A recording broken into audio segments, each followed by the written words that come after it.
कभी चार्ट्स को देखते हुए सोचा है कि ये दो लाइनें जो एक दूसरे को काट रही हैं, इनका असल मतलब क्या है? आज हम इसी बहुत ही सिंपल लेकिन पावरफुल ट्रेडिंग स्ट्रैटेजी को समझने वाले हैं। ये एक ऐसा सीक्रेट है जो बहुत सारे ट्रेडर्स इस्तेमाल करते हैं और आज हम इसे सबके लिए डिकोड करेंगे। तो सवाल ये उठता है कि क्या सच में ऐसा हो सकता है? मतलब सिर्फ दो लाइनों से मार्केट का अगला मूव पता चल जाए? सुनने में थोड़ा अजीब लगता है ना? पर इसका जवाब है हाँ, बिल्कुल। और यही तो है मूविंग एवरेज क्रॉस स्ट्रैटेजी का कमाल। ट्रेडिंग की दुनिया का एक क्लासिक सिग्नल जो आज भी उतना ही काम का है। तो सबसे पहले बात करते हैं, आखिर ये मूविंग एवरेज या एमए होता क्या है? अच्छा, इसको ऐसे समझिए कि ये मार्केट के रोज के शोर को, मतलब जो छोटे मोटे उतार चढ़ाव होते हैं ना, उनको फिल्टर करके एक साफ सुथरी लाइन बना देता है। ये बस पिछली कीमतों का एक एवरेज है जो हमें असली ट्रेंड दिखाता है, बिना किसी कंफ्यूजन के। इस स्ट्रैटेजी का पूरा खेल ना इन्हीं दो लाइनों की बातचीत पे टिका है। एक होती है फास्ट लाइन जो रीसेंट प्राइसेस पर फौरन रिएक्ट करती है, और दूसरी है स्लो लाइन जो मार्केट का लॉन्ग टर्म व्यू देती है। अब असली जादू तब होता है जब ये दोनों एक दूसरे से मिलती हैं, या कहें कि क्रॉस करती हैं, और बस यही वो पल है जिसका हर ट्रेडर इंतजार करता है। तो चलिए अब इस स्ट्रैटेजी के दो सबसे फेमस सिग्नल्स को समझते हैं। एक है गोल्डन क्रॉस और दूसरा है डेथ क्रॉस। नाम सुनने में जितने ड्रामेटिक है ना, इनके सिग्नल भी उतने ही इंपॉर्टेंट होते हैं। तो यहाँ दो सबसे मशहूर क्रॉसओवर हैं और ये एक दूसरे के एकदम ऑपोजिट हैं। पहले लेफ्ट में देखिए, यह है गोल्डन क्रॉस। जब छोटी वाली फास्ट लाइन लंबी स्लो लाइन को नीचे से काटकर ऊपर निकल जाती है तो ये एक बुलिश सिग्नल है, मतलब मार्केट में तेजी आ सकती है। अब राइट साइड में देखिए, यह है डेथ क्रॉस। ये ठीक उसका उल्टा है।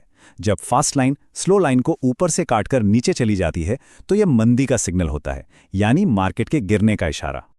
तो सवाल यह है कि कौन सा कॉम्बिनेशन इस्तेमाल किया जाए?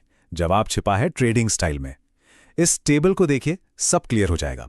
अगर कोई लॉन्ग टर्म इन्वेस्टर है तो वो 50 और 200 दिन जैसे बड़े मूविंग एवरेज देखेगा। कोई स्विंग ट्रेडर है कुछ हफ्तों के लिए तो शायद 20 और 50 दिन का कॉम्बिनेशन बेहतर रहेगा। और जो डे ट्रेडर हैं उन्हें तो 9 और 21 जैसे बहुत छोटे पीरियड पर फोकस करना होता है। मतलब हर स्टाइल के लिए एक अलग टूल है।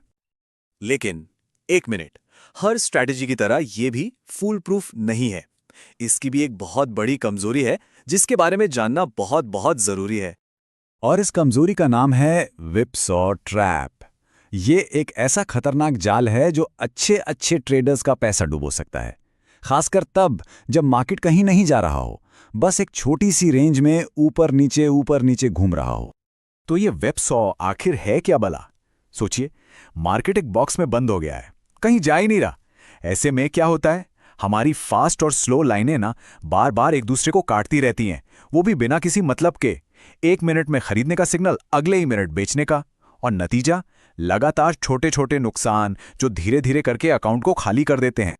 चलिए इस जाल को एक्शन में देखते हैं। स्टेप 1, मार्केट साइडवेज है। स्टेप 2, अचानक एक गोल्डन क्रॉस दिखता है, लगता है चलो खरीदते हैं और ट्रेड ले लिया जाता है। स्टेप 3, लेकिन प्राइस फौरन पलट जाता है। और स्टेप 4, अब एक डेथ क्रॉस बन जाता है और मजबूरन लॉस में अपनी पोजीशन काटनी पड़ती है। बहुत फ्रस्ट्रेटिंग होता है ना? तो इस विपसॉ से बचा कैसे जाए? इसका जवाब है कॉन्फ्लुएंस के साथ ट्रेड करना। ये एक स्मार्ट और प्रोफेशनल तरीका है। अब ये कॉन्फ्लुएंस क्या है? इसका सीधा सा मतलब है किसी एक सिग्नल पर आंख बंद करके भरोसा नहीं करना, उसे दूसरे इंडिकेटर से कंफर्म करना है। कोई भी प्रोफेशनल ट्रेडर सिर्फ एक सिग्नल पर दाव नहीं लगाता, वो हमेशा सबूत मांगते हैं और इंतजार करते हैं कि कई इंडिकेटर्स एक ही कहानी बताए। तो हमारा पहला जासूस है वॉल्यूम। ट्रेडिंग में एक बहुत पुरानी कहावत है कि वॉल्यूम के बिना किसी मूव का कोई मतलब नहीं है। सोचिए, लाइनें तो क्रॉस हो गईं, लेकिन मार्केट में कोई खास हलचल नहीं है, खरीद बिक्री नहीं हो रही है, तो उस सिग्नल पर शक करना ही बेहतर है। वो एक झूठा अलार्म भी हो सकता है। इसको थोड़ा और समझते हैं। अगर क्रॉस के टाइम पर वॉल्यूम बहुत ज्यादा है तो इसका मतलब है कि मार्केट में उस मूव को लेकर कन्विक्शन है, मतलब बड़े प्लेयर्स भी शामिल हैं। लेकिन अगर क्रॉस बहुत कम वॉल्यूम पर होता है तो ये एक वार्निंग है, ये एक फेक आउट या झूठा सिग्नल हो सकता है। हमारा दूसरा कंफर्मेशन टूल है RSI। ये हमें बताता है कि कोई स्टॉक बहुत ज्यादा खरीद लिया गया है या बहुत ज्यादा बेच दिया गया है। अब देखिए, एक गोल्डन क्रॉस तब बहुत मजबूत माना जाता है जब RSI 30 के नीचे से, मतलब ओवरसोल्ड एरिया से ऊपर उठ रहा हो। इसका मतलब है कि मूव में अभी भी जान बाकी है।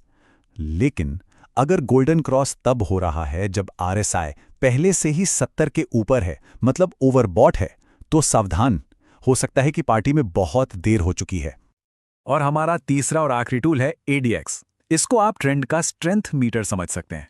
ये नहीं बताता कि ट्रेंड ऊपर है या नीचे, बस ये बताता है कि ट्रेंड में दम कितना है। बहुत से स्मार्ट ट्रेडर्स का एक सिंपल सा रूल है, अगर ADX 25 से नीचे है तो वो क्रॉसओवर पर ट्रेड ही नहीं करते। क्यों? क्योंकि ये इस बात का इशारा है कि मार्केट साइडवेज हो सकता है और विप्सो का खतरा बहुत ज्यादा है। तो आज का सबसे बड़ा सबक क्या है?